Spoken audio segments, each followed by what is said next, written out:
සුබ දවසක් ඔයාලට.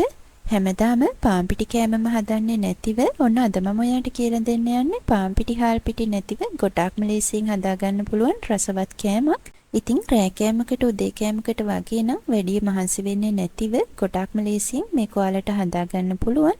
එහෙනම් අපි ඉක්මනින්ම බලමු කොහොමද මේක කරගන්නේ කියලා. මුලින්ම ඔයාලට කරන්න තියෙන්නේ අල ටිකක් තම්බලා අරගන්න. ඉතින් මෙතන මම අල ග්‍රෑම් 350ක් අරගෙන තියෙනවා. අල ටික හොඳට පිටි වෙනකම් පොඩි කරගන්න. ඔයා ගාව මෑෂ් එකක් තියෙනවා නම් ඒක පාවිච්චි කරන්න. ඒකෙන් ඔයාලට ගොඩක්ම ලේසියෙන් මේ වැඩේ කරගන්න පුළුවන්. මෙන්න මේ වගේ හොඳට පිටි වෙනකම් අල ටික පොඩි කරගන්න. ලුණු කුඩු මේසෙන්දි භාගයක් එකතු කරගන්න. ඊගාවට මෙතන මම එකතු කරගන්නවා කෝන්ෆ්ලවර්. ඉතින් කෝන්ෆ්ලවර් මේසෙන්දි 5ක් තමයි මම එකතු කරගත්තේ. කෝන්ෆ්ලවර් ටික එකතු කරගත්තට පස්සේ එක ගුලියකට හැදෙනකම් මේ වගේ හොඳට කලවම් කරගන්න. ඉතින් මෙතනදී ඔයාලට මතක් කරන්න ඕන ඔයා අල තඹ ගද්දී අලවල තෙත ගතිය ටිකක් වැඩියෙන් තිබුණොත් එහෙම කෝන්ෆ්ලවර් ටිකක් වැඩිපුර එකතු කරගන්න වෙනවා. එහෙම වුණොත් එහෙම මේ සැහැඳි 3ක් විතර තව වැඩිපුර එකතු කරගන්න. ඔයාලා ඩෝ එක අනාගන්දී එළෙන ගතිය ගොඩක් තිබුණොත් එහෙම පොල් තෙල් චුට්ටක් අතේ ගා ගන්න. ඉතින් මෙන්න මේ වගේ හොඳ ඩෝ එකක් හදා ගන්න ඕන. දැන් ඔයාට කරන්න තියෙන්නේ නෙල්ලි ගෙඩියක වගේ ප්‍රමාණයට මෙන්න මේ විදිහට පුංචි පුංචි බෝල හදා ගන්න.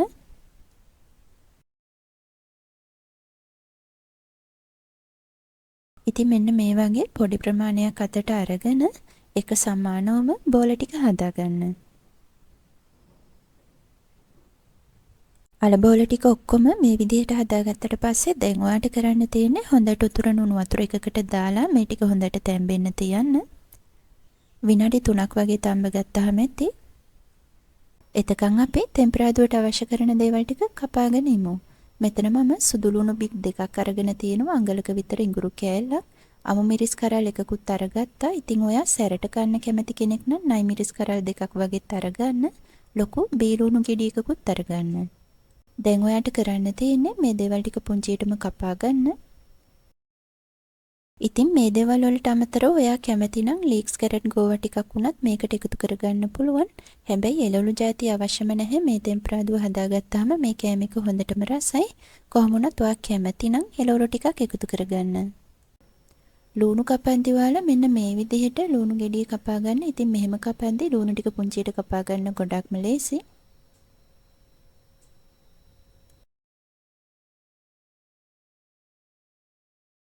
අමු මිරිස් පුංචියටම කපා ගත්තී මිරිස් කරල මේ විදිහට හතරට කපා ගන්න. එහෙම කපා ගත්තාම තමයි පුංචියට කපා ගන්න ගොඩක්ම ලේසි.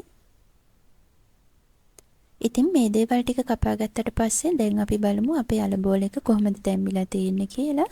ඉතින් විනාඩි 3ක් ගිහිලා තියෙන්නේ. ඉතින් මේ වෙලාව හොඳට මැටි තැම්බෙන්න.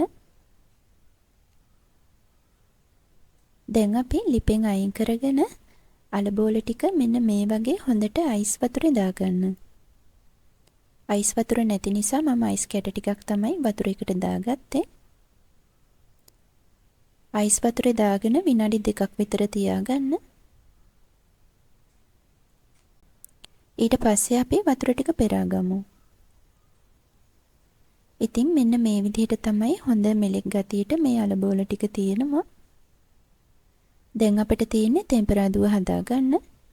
තාච්චියක් ලිපේ තියලා තෙල් මේසැඳි 3ක් විතර එකතු කරගෙන තෙල් ටික හොඳට රත් වුණාම අපි කපාගත්ත ලුණු අමු මිරිස් ටික තෙලට එකතු කරගමු. ලුණු ටෙම්පරාදුව අපි හොඳට සුවඳ එනකන් ටෙම්පරාදු වෙන්න තියන්න ඕන.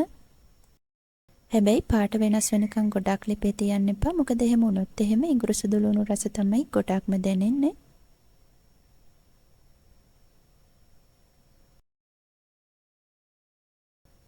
ඉතින් මෙන්න මේ වගේ හොඳට ටෙම්පරාදු වෙන්න තියන්න.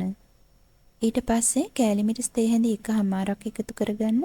මිරිස් කුඩු තේ හැඳි භාගයක්, ලුණු කුඩු තේ හැඳි භාගයක්, සීනි තේ හැඳි එකක් එකතු කරගන්න. දැන් මේ දේවල් ටික හොඳට කලවම් කරගන්න. ඊට පස්සේ සෝයා සෝස් මේස හැඳි එකක් එකතු කරගන්න. තක්කාලි සෝස් මේස හැඳි 3ක් වගේ එකතු කරගන්න. ආපහු හොඳට කලවම් කරගන්න.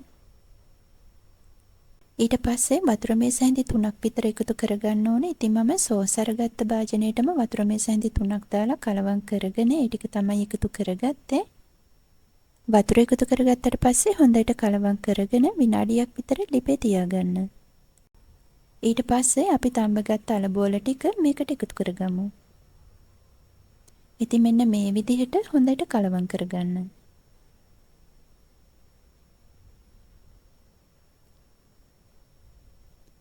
අන්තිමටම ලිපේ ගින්දර අඩුම කරලා කොත්තමල්ලි කොළ ටිකක් හරි කපාගත්ත ලුණු කොළ ටිකක් හරි එකතු කරගෙන විනාඩි 2ක් විතර ලිපේ තියාගන්න. ඉතින් මෙන්න මෙහෙම තමයි මේ රස්ම රස කෑම එක හදාගන්නේ. ඉතින් ඇත්තටම මේක හරිම සුවඳයි. ඒ වගේම තමයි හොඳටම රස තියෙනවා. ඉතින් ඔයාලත් මේක හදලා බලන්න. හදලා රස කොහොමද කියලාත් මට කමෙන්ට් කරන්න. තවත් වීඩියෝ එකකින් හම්බ වෙනකම් පරිස්සමින් ඉන්න.